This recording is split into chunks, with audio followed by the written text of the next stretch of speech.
General Asim Munir साहब अपने दफ्तर में बैठ चुके हैं, अपनी कुर्सी पे वो तशरीफ़ रखते हैं और इन्होंने चंद अहम फैसले भी कर लिए हैं। जो अंदर के लोग जो कुछ बता रहे हैं वो हम आपके सामने रखते हैं। मेरा ख्याल ये है कि फ़ौज का जो पहला फ़ैसला है कि सियासत से ये हर सूरत बाहर रहेगी। जनरल आसिम मुनीर साहब का ये फ़ैसला है कि हम सियासी मामलात में किसी किस्म की कोई मुदाखलत नहीं करेंगे। अगर PDM कुछ करना चाहती है इमरान खान साहब के ख़िलाफ़ या इमरान खान साहब से मुज़ाकरात, तो PDM जाने और इमरान खान साहब जाने। और अगर इमरान खान साहब को लॉन्ग मार्च करना चाहते हैं तो वो कर लें, और अगर वो असम्बलियाँ तोड़ना चाहते हैं तो वो तोड़ लें, और अब हुकूमत जाने और इमरान खान साहब जाने। लेकिन इस दौरान अगर आइनी तौर पर गवर्नमेंट किसी जगह पर फ़ौज को तलब करती है तो फ़ौज उसमें ज़रूर आएगी। मसलन किसी जगह लॉ एंड ऑर्डर का प्रॉब्लम हो गया है, किसी जगह को खौफनाक एहतजाज चल रहा है, किसी जगह सड़कें ब्लॉक कर दी गई हैं, किसी जगह पे कोई ऐसा क्राइसिस पैदा हो गया है कि जिससे मुल्क चलता हुआ नज़र नहीं आ रहा, तो उसमें अगर गवर्नमेंट आइनी दायरे में रह के फ़ौज को कॉल करेगी तो फ़ौज उसमें ज़रूर जाएगी। लेकिन ये फ़ैसला सिर्फ इस गवर्नमेंट के लिए नहीं है, बल्कि आने वाली कोई हुकूमत भी अगर किसी जगह पर यह महसूस करेगी कि फ़ौज की आइनी तौर पर ज़रूरत है तो फिर फ़ौज डेफिनेटली उसमें शरीक होगी, लेकिन सियासी मामलात के अंदर किसी किस्म की मुदाखलत नहीं की जाएगी। दूसरा, मेरा ख्याल ये है कि जो नए आर्मी चीफ़ हैं वो मीडिया के साथ इंटरेक्शन नहीं करेंगे। वो ये महसूस करते हैं कि जनरल बाजवा साहब अननेसेसरली ज़्यादा जर्नलिस्टों के साथ इंटरेक्शन करते थे, जिसकी वजह से बहुत सी गलत फहमियाँ फैलती थी। तो अब ये शायद जनरल आसिम मुनीर साहब मीडिया से थोड़े से दूर रहेंगे और ये ज़्यादा घुलने मिलने की कोशिश नहीं करेंगे। और तीसरी चीज़, ये किसी तरीके से भी इमरान खान साहब को कोई ऐसी फेस सेविंग नहीं देंगे कि जिससे गवर्नमेंट या पूरा सिस्टम या फ़ौज बदनाम हो। तो इसमें भी इमरान खान साहब के साथ कोई रास्ता या कोई खिड़की नहीं खोली जाएगी। ये मेरा ख्याल ये है कि जो अंदर के लोग बता रहे हैं, जो फ़ैसला हुआ है। और फोर्थ ये है कि इलेक्शन जो है उसका फ़ैसला गवर्नमेंट और अपोजिशन मिलकर करेगी, उसमें फ़ौज किसी किस्म की कोई मुदाखलत नहीं करेगी। कोई तारीख भी अगर गवर्नमेंट को या इमरान खान साहब को सूट करती है तो ये आपस में बैठ के मामलात को सेटल करें। लेकिन अगर गवर्नमेंट किसी जगह पे ये महसूस करती है कि अगर अपोजिशन को इनके साथ बिठा दिया जाए तो उससे मामला ठीक हो सकते हैं, तो फिर ये मैसेज ज़रूर दिया जाएगा अपोजिशन को कि मुल्क के लिए आप एक दूसरे के साथ बैठ के मामला तय कर लें, लेकिन फोर्स नहीं किया जाएगा। अगर इमरान खान साहब उसके लिए तैयार नहीं होते तो उन्हें कतन मजबूर नहीं किया जाएगा कि वह गवर्नमेंट के साथ बैठे। और इसी तरह अगर इमरान खान साहब ये मुतालबा करते हैं कि आसिफ अली जरदारी या मियाँ शहबाज शरीफ को मेरे साथ बिठाया जाए, तो भी फ़ौज किसी किस्म की इंटरवेंशन नहीं करेगी, लेकिन इमरान खान साहब का मैसेज बहरहाल गवर्नमेंट तक पहुँचा दिया जाएगा। इसके अलावा किसी जगह पर फ़ौज कोई ऐसा काम नहीं करेगी। और एक और अहम खबर, ये जो फ़ौज के ख़िलाफ़ जो ट्रोलिंग का सिलसिला शुरू था पहले से, वो मेरा ख्याल ये है कि अब फ़ौज की पॉलिसी होगी कि इस सिलसिले को किसी न किसी तरीके से रोका जाए, क्योंकि फ़ौज अगर बदनाम होगी तो पाकिस्तान को बहुत ज़्यादा नुकसान होगा।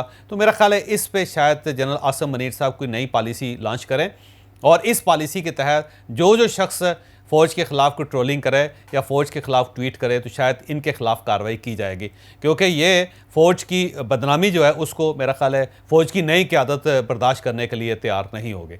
अब सवाल ये है कि क्या जनरल आसिम मुनीर साहब ये सारे काम कर सकेंगे?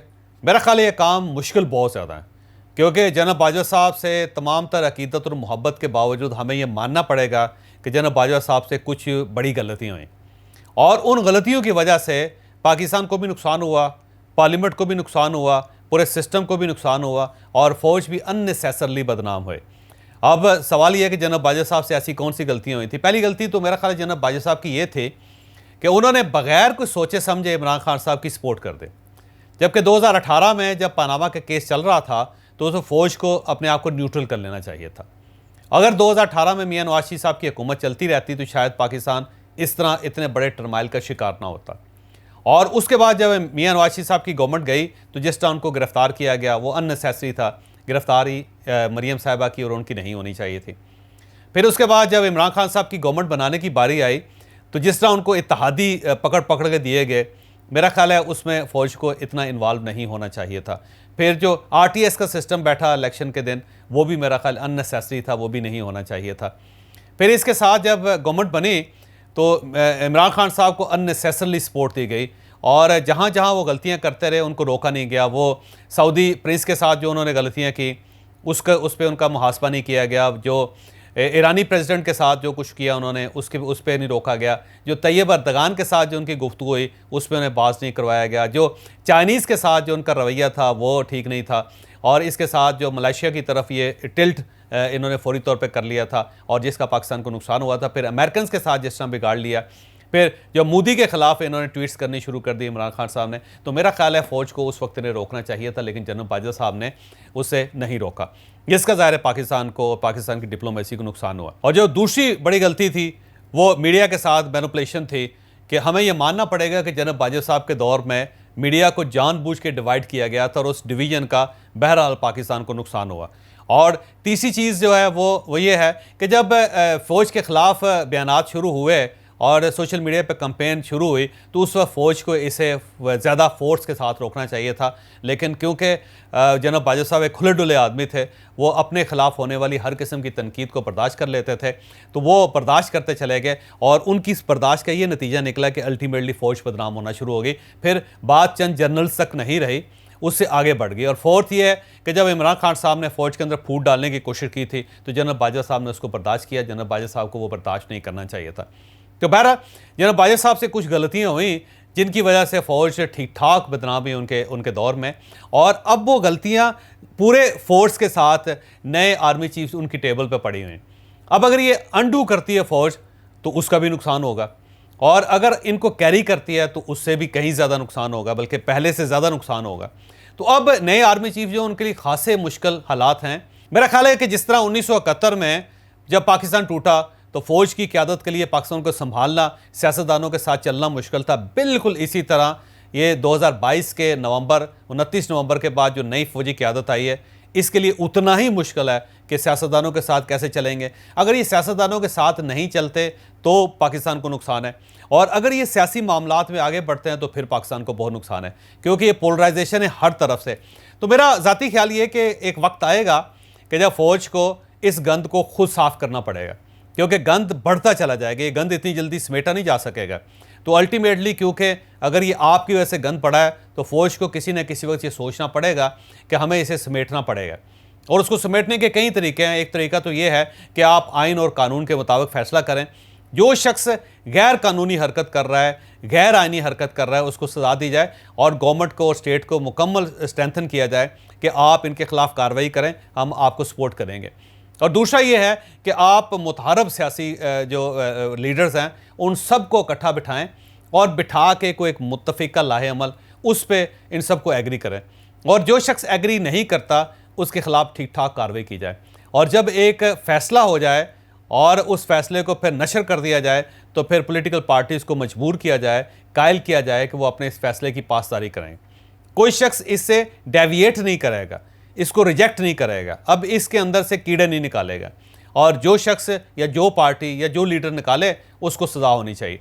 तो मेरा ज़ाती ख्याल ये है कि जो नए आर्मी चीफ़ हैं उनके लिए ज़िंदगी खासी मुश्किल है, और वो इतनी आसानी से इस सारी सूरत हाल से ऊपर से नहीं गुजर सकते। इन्हें किसी न किसी वक्त किसी न किसी लेवल पे इसमें इन्वॉल्व होना पड़ेगा, तभी जाके मामला दुरुस्त हो सकेंगे। ये मुमकिन नहीं है कि पाकिस्तान डिफ़ॉल्ट की लाइन से नीचे चला जा रहा हो, डिफ़ॉल्ट रिस्क पाकिस्तान का बढ़ता चला जा रहा हो, और आप सियासतदानों को खुल खेलने की इजाज़त दे दें कि आप अपने स्कोर खुद सेटल कर लें, तो ये मुमकिन नहीं होगा। क्योंकि अगर ये पोलराइजेशन बढ़ती है तो फिर ये मुल्क नहीं चल सकेगा, और अगर आपको मुल्क से दिलचस्पी है तो कहीं ना कहीं आपको इस गंद को साफ़ करना पड़ेगा। और ये याद रखें कि ये गंद क्योंकि माजी की गलतियाँ हैं, और इस माजी की इन गलतियों में जनरल परवेज़ मुशर्रफ साहब भी इन्वॉल्व थे, इसमें जनरल कैनी साहब का भी एक रोल था, इसमें जनरल राहील शरीफ का भी रोल था, और इसमें जनरल बाजवा साहब का भी रोल है।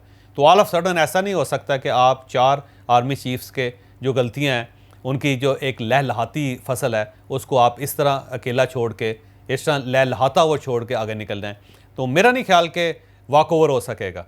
तो फ़ौज को कहीं ना कहीं किसी न किसी लेवल पे इस सारे मामले में आके कूद के इसे सेटल करना पड़ेगा।